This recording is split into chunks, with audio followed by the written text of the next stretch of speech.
And good morning to you. I'm Christy McDonald. Thanks so much for joining us here on Local 4 Plus and clickondetroit.com as we continue jury selection in James Crumbley's involuntary manslaughter. We want to keep you up to date on everything that's happening in court right now. Again, he's facing 4 counts of involuntary manslaughter. His wife Jennifer was convicted of those same 4 counts just about a month ago. And again, he is the dad of the Oxford High School shooter. Let's get right out to Shawn Ley, who has been sitting in the courtroom, and he's stepped out of jury selection so he can give us the very latest on this. And if you are watching on clickondetroit.com, those updates that are coming in, they're coming directly from Shawn. Hey, Shawn, it's good to see you. Good morning. Why don't you go give us a sense of what's going on day 2 this morning?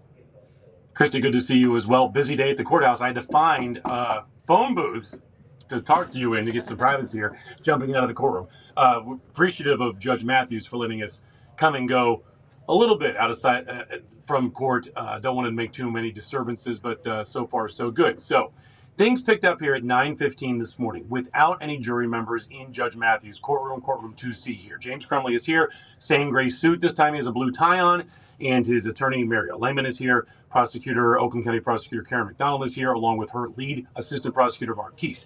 What happened here first, before any prospective jurors were brought in, is that the jury pool was whittled down a great deal. A couple of dozen jurors were let go. We didn't see them. They didn't come in for questioning. What happened was they were gathered here yesterday. They were given a questionnaire to fill out.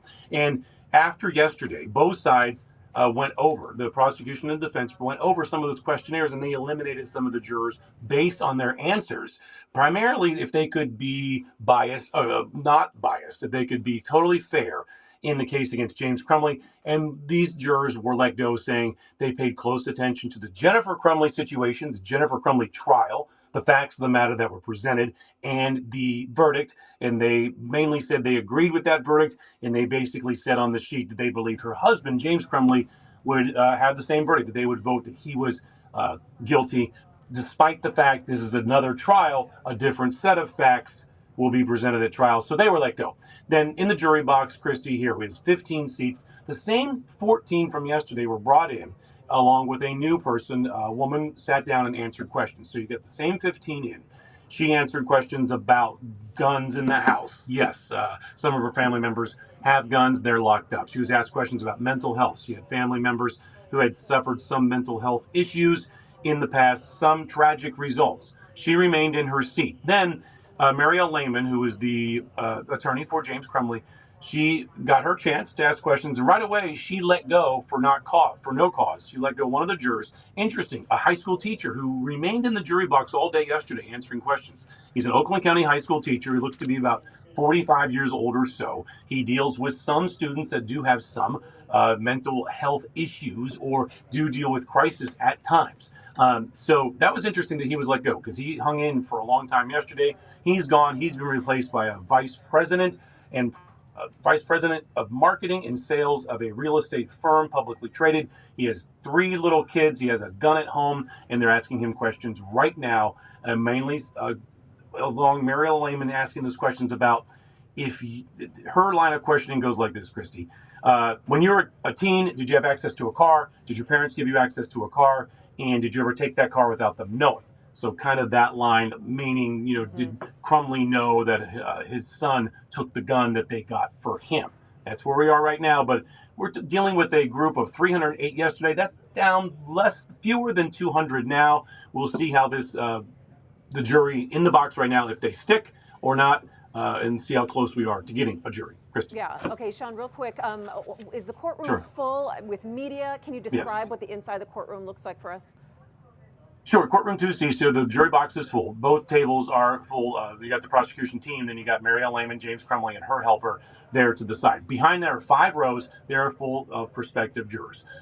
From side to side, top to bottom, you count. So it's about 40 to 50 packing there. And yesterday was some standing room only for the prospective jurors. To the right of that, some smaller benches, and you've got all rows of news media, including us. Yes. All right, Shawn, I'm going to let you get back into court so you can continue to watch and give us that play-by-play on clickondetroit.com. Really appreciate it. We'll see you at noon today, okay?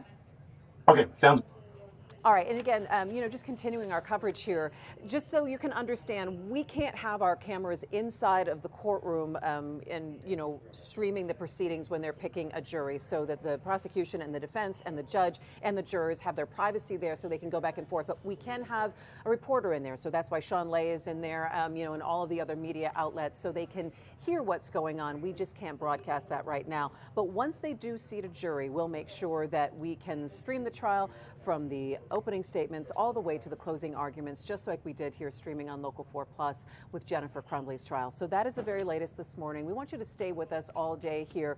We're hoping that maybe there would be a jury picked by the end of the day, but remember that both the prosecution and defense can challenge, jurors. Even if a prosecution likes a certain juror, the defense has a number of challenges that they can use to remove a juror for no reason at all. So it is a bit of a process here, and also making sure that they have jurors that can judge James Crumbley based on the evidence that's going to be put forward in the trial, not any of the news reports that they've read about this or any things that they've experienced or any opinions that they have that they bring into this case before they've even heard any of the evidence. So we're going to stay with you here all day and give you updates, of course, on the Daily Plus Live. We are going to have some interviews, our legal experts on, also some of the key questions that we're hearing from you who are watching at home at clickondetroit.com. We'll try to answer some of those for you as we all walk through this procedurally. Again, another landmark case that people around the country are watching, another parent being held responsible for their child's actions. So stay with me today on Local 4 Plus and clickondetroit.com. For now, I'm going to let you go back to the rest of your morning.